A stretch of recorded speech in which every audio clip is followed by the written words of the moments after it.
what's up guys? Welcome back to another video everyone, and today we're getting a rare opportunity to interview the one, the only CWA, aka Clash with Ash, the face of the Clash Royale community. I was gonna have an introduction for Ash, but you guys already know who he is. Without further ado, welcome to the channel. Ash, how are you doing today? Surfnboy, it's a pleasure to be here, man. Thanks for having me, and you're way too kind with the intro, but excited to be on, man. Thank you so much. First off, happy birthday, and thank you for taking time out of your birthday to be here with me. It's crazy. There's no place I'd rather be on my birthday than your YouTube channel, man. So thanks for having me, man, and thank you. Appreciate it. Also, congratulations on your newborn. Well, I guess not so new anymore, but can't wait to see. Yeah, he's just over a month old now. It's crazy. Yeah, he's doing well. Thank you. It does.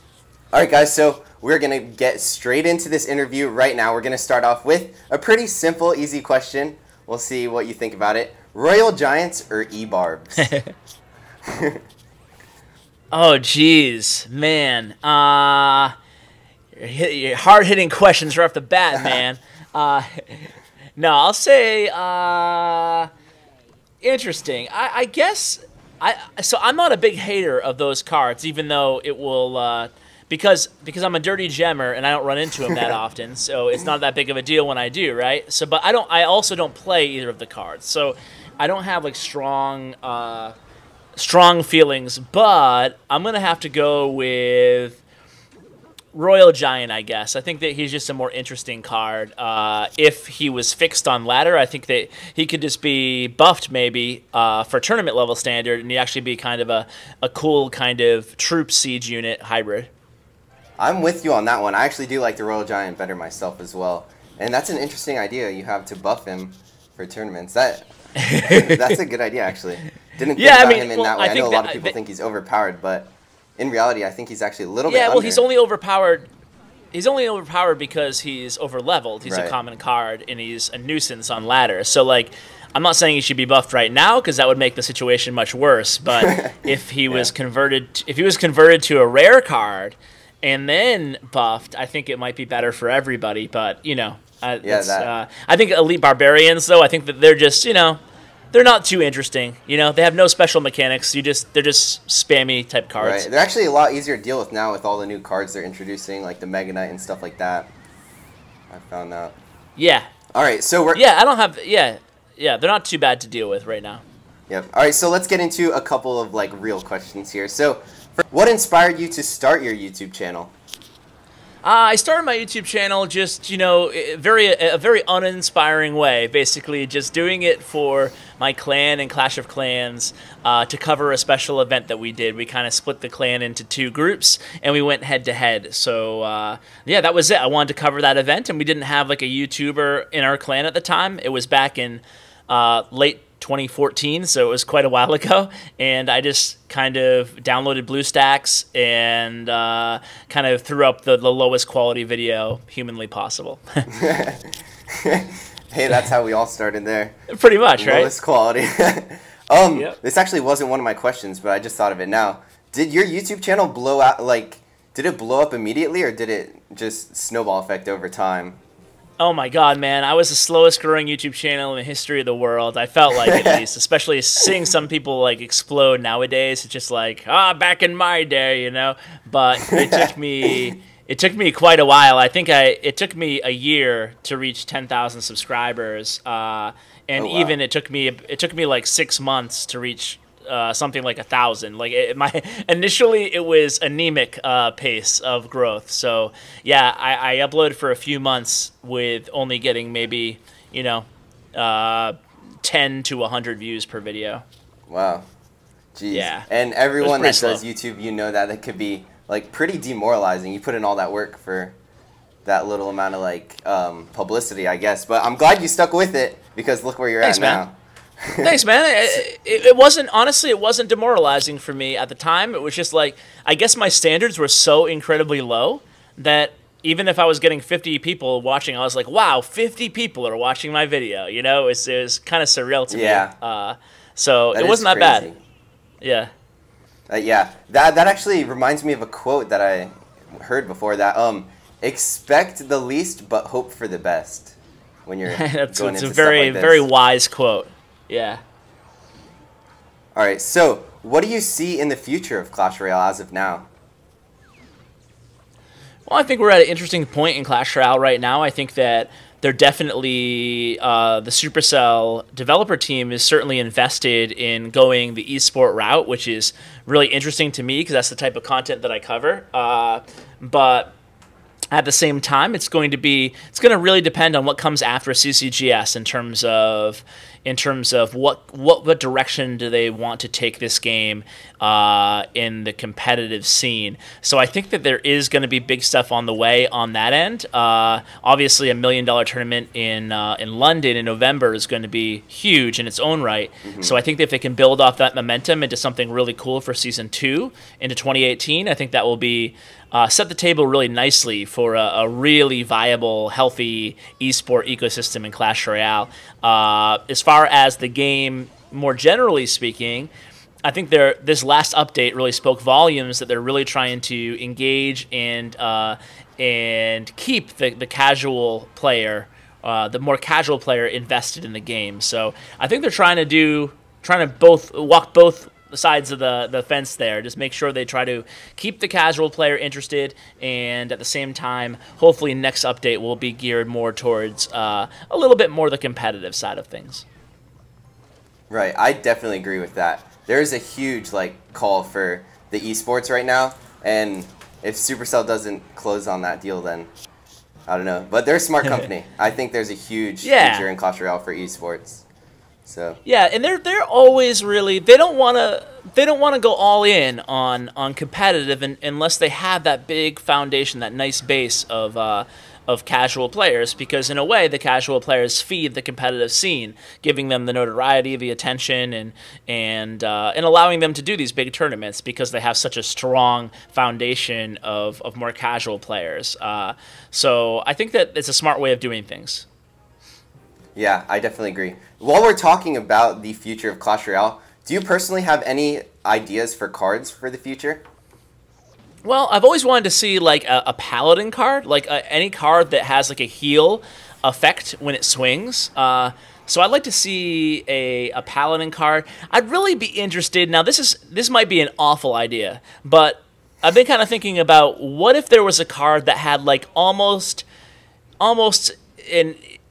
a very small effect on the game, but it costs 0 elixir. So a 0 elixir card, basically a cycle card. So it could be reveal your opponent's hand or something like that, very small benefit.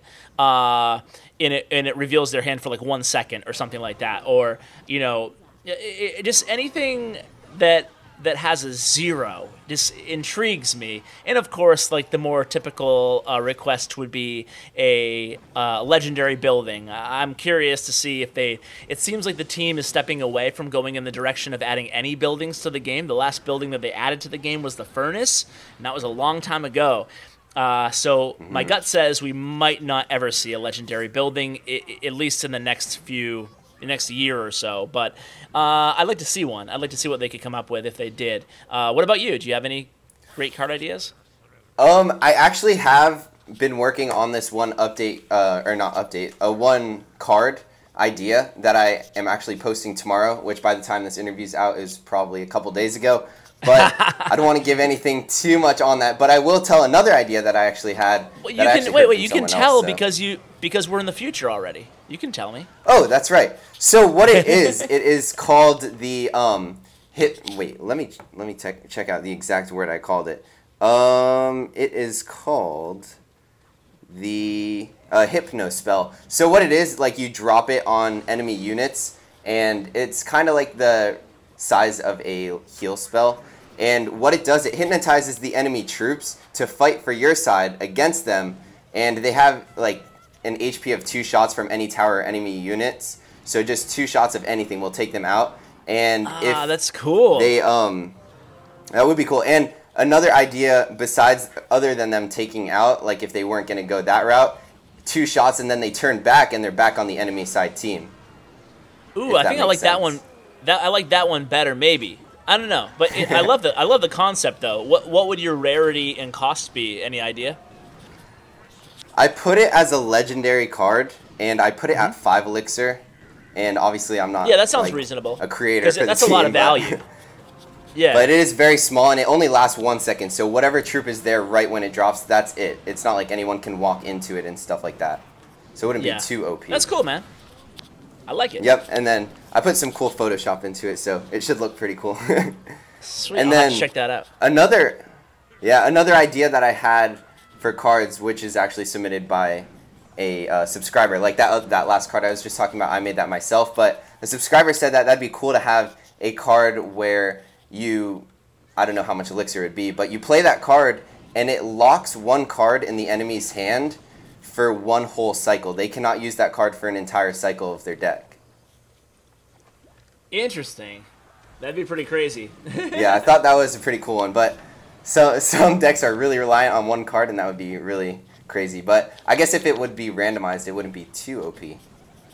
But yeah. There's definitely really a lot cool, of there's definitely a lot of room for new cards in the game for sure.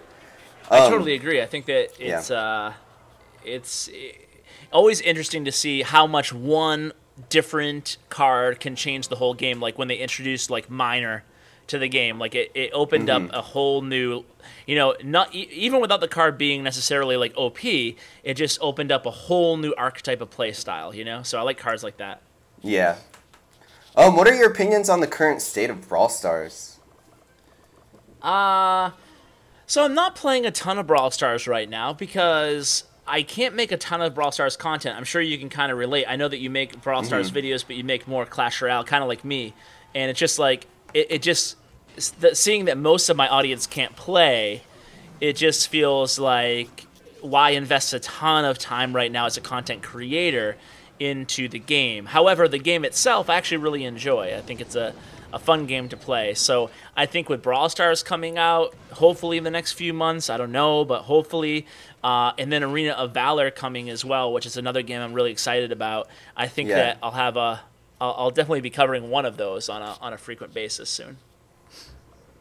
Yeah, I was actually just talking with Nigerian Nemesis, and you brought up a good point of the game where it's kind of hard to create content for, and what we see it as is like a purely live streaming game. That would be a really fun game to live stream and like interact with your fans and stuff like that, rather than maybe posting content on it. Yeah. Yeah, and you could even play with your play with your viewers, because you could just share the room code. It's really cool and opens up all kinds of fun possibilities. But I agree with you; it's really stream friendly. It is for sure. What's your middle name? My middle name is Patrick. Patrick, that's your middle name? My middle name is Aaron. It is Timothy Patrick Evans is my name. Wait, say that again. Timothy Patrick Evans. All right. That brings me to another question, actually. So I was reading through your Patreon like a week ago, and on it, it says, "My name is Tim, also known as Ash." How did you get the name Ash? Yeah, so way back in the day, before most of your viewers were probably born, I played a game called EverQuest, and it's an MMO that you play on PC, and I just had the computer randomly roll me a name, just randomly generated, and it was Ash Lane, ASHLAIN. So ever since then, in like 1997, I just stuck with the name as my gamer name, and then even in Clash of Clans, my name is Ashlane. And then when I started a YouTube channel, I wasn't gonna be like Clash with Ashlane, so I just shortened it to Ash, and that's basically it. It's not that interesting of a story, but yeah, I guess that is pretty interesting. It's crazy how something just like computer generated like completely changed your future. Yeah, cool. It is, right? Yeah, I guess when you look at it that way, it is. Yeah. All right, so next question, another kind of troll question. Tesla or Bomb Tower? Oh, Tesla for sure, after the buff especially. I think that Tesla's actually viable. Well, I wrote that question before the buff, so. Easy. Nice softball. Tesla's a lot better. Yeah. What do you think? Yeah, I feel like, sorry. Who do you think is the biggest up-and-coming Clash Royale YouTuber as of right now in 2017? Besides yourself? Besides yourself? You there? Yeah, besides yourself? Not myself, Can you not obviously. hear me? Yes. All right. So, Yeah, so obviously I love watching content creators in Clash Royale. I try to stay up to date with all of them, and I think that ultimately it's so impossible to pick one, you know? Like, and I hate to cop out of the question, but it's like choosing your favorite child. I'm friends with so many content creators and so many people. That's true. Everybody has their own, like, their own flavor, their own flair, their own unique perspective that they bring to the table and energy. So it's, right. you know, it'd be tough to say, oh, this person's the next up and comer. As far as just like pure growth, you know, no one's had the success that like Surgical Goblins had on YouTube, going from absolutely, you know, a nobody and then to basically one of the biggest channels in certainly English speaking channels right now in terms of the views that he gets. So I think that if you're a really good pro player, I think that you have a huge leg up on terms of content creation because the appetite is there for people to watch that type of content. Right. Now that I say that question out loud, I do get the idea that you did. But what I actually meant from it was like that there's many different niches and many different channels and people cover different kinds of content on the game. Like, I kind of meant like, what are you most interested in? Like, there's tournaments, there's like pro players and stuff like that.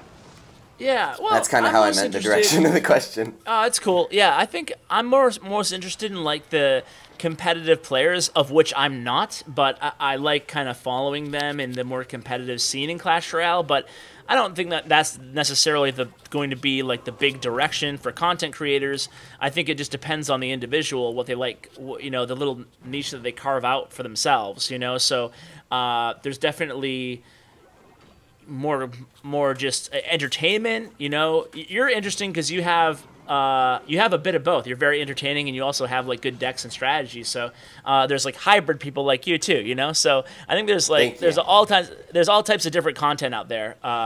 It just depends on, you know, everything from chest openings to deck strategy. Yeah. There's a lot of people interested in a lot of different things. So I don't see things shifting in one specific direction, you know. Right. Do you see like a change coming with this football, the new football update? Do you think that there could be channels based purely off this football? Is there a wide range of like entertainment based on that? I don't know right now because it's only temporary. So like if you see right now that it ends in 22 days. So I thought about creating a league, or at least funding a league and have someone else create it and do all the legwork for touchdown mode. But then like it's hard to plan anything long term when you don't know how long it's going to be gone for before it comes back again. I think just like every new game mode, they don't want to institute it forever in the game right away. They want to just put it in there, make some tweaks if necessary, take it out, whatever. So it's hard to say that this will be like a great new long-term format. However, I do think that it's really fun. Are you a fan of it? Yes, it is. I am a big fan of it. It's like refreshing. That's the word for it, refreshing. It's different, and it's like a change of pace. And, you know, I don't see, unless it goes 1v1, I don't see it being like a huge competitive mode, really, you know, because there's the format is just, I mean, it's so easy, right? You could just model it after either soccer leagues in Europe, or you could model it after like the NFL in America, where there's just, you know, 20 different teams, 20, 30, whatever different teams of 2 or 3 players, having like a substitute. It could be best of 3 where every player has to play once, and it'd be like a really fun tournament and a really fun season to track them. However, I just don't think you know, as far as just the mechanics and the pathing, it seems a lot right now still a bit luck-based, maybe, you know? Yes, definitely. And, you know, who drafts the hog, you know? So, I had a couple teammates give up the hog yesterday. Wow. I don't know how you do that. Isn't that a cool feeling when someone hands you the hog? You're like, what? Yeah. Yeah. I've had that happen, too. But yeah, there's definitely a lot of tweaks that need to be made. Like yesterday I had a Prince get stuck behind a giant skeleton's bomb for like a good couple seconds. It couldn't go around it, but I think it's really fun to play and refreshing. Yeah, I do too. We'll see what the future holds for it. Yep. So this next question was about esports, and we kind of covered that in a previous question. So I'm going to skip over that question. On September 29th, you tweeted about how you'll be the manager of a brand new content creator team called Nova Creative Team. Would you be able to expand a little more on that and give us some behind-the-scenes information? Sure, man. Well, you are one of the members, so welcome to the club, man. But basically, Thank you. I don't think that there's an alliance out there of content creators. It's just something that there's not. There's networks who basically rip you off and take all your money and take advantage of up and coming YouTubers. Yes, I would strongly advise anybody, no matter how sweet the deal seems, to avoid any sort of network deal.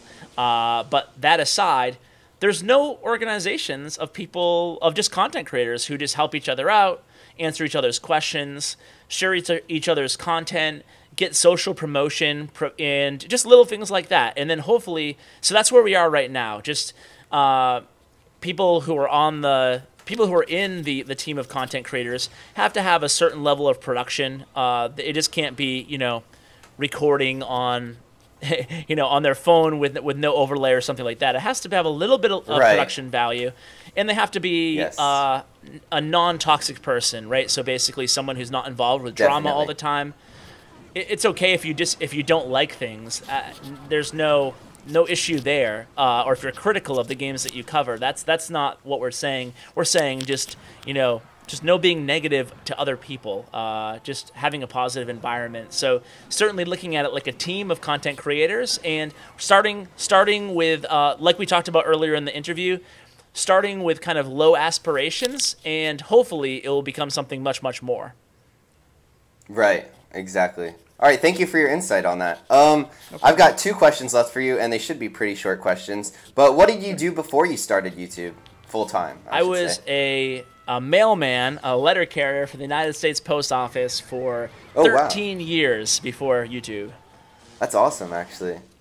Yeah, it was all right. alright. I've talked to someone that's done that. It was a job. It was a career. It was tough to actually leave it for YouTube because even though it's such a mindless job, and it certainly wasn't satisfying, and I felt like I wasn't living up to any of my, quote unquote potential. But at the same time, like, I made the best of it, and I had an all walking route, so I would just be outside on my own all day. I'd listen to audiobooks every day, podcasts, just kind of enjoying myself. So I actually really made the job work for me, and it was great. It was a great job for me, but so it was tough walking away from that. But ultimately, I got to the point where I couldn't keep doing everything on the content creation side and the post office. Just couldn't do it. Right. All right. This is kind of a little bit related to that question. When you were a child, what did you envision yourself doing as a career at this point in your life? It was actually kind of an interesting answer to this, but so right now I am, not to get too personal, but there's no way to say this other than being personal. I'm not a religious person at all. Although I am interested in, the history of theology. But growing up, that was not the case. I was very religious, and I wanted to be like some sort of a minister or a priest or something. That's cool. As a child. Yeah, into my early teens even. I was very, very devout youth. But since then I've strayed, I guess, or I've become cynical. Yep. Or skeptical. But either way, that was, I really wanted to be, in some sort of a capacity in theology growing up. Right. All right. Well, thank you so much for your time. I know you are a very busy guy. Thank you for taking time out of your day on your birthday. And thank you. Is there anything that you would like to say? Any shout outs or anything? Not at all, man. I just wanted to thank you again for having me. It's always cool to chat with up and coming content creators such as yourself. But in all honesty, without sucking up too much, I really do love your enthusiasm and your energy and your positivity. That's what initially led me to reach out to you about the whole Nova Content Creator Club. So it's just want to say thanks again and keep up the good work, man. Thank you so much. Thank you for being on the channel. No problem, man. Hope to have you on mine someday. Have an awesome day. All right, guys. Well, I hope you did enjoy that call there. That was actually a lot of fun getting to know Ash behind the scenes. I haven't seen too many interviews with him before. So shout out to Ash. Thank you for being on the channel. I'm sure most of you guys know who he is, but I will include his channel link in the description. But that's going to wrap up this video. I hope you guys did enjoy it a little bit longer. Don't forget to like, comment, and subscribe for more daily Clash of Clans, Clash Royale, and Brawl Stars content. And I'll see you guys in the next episode.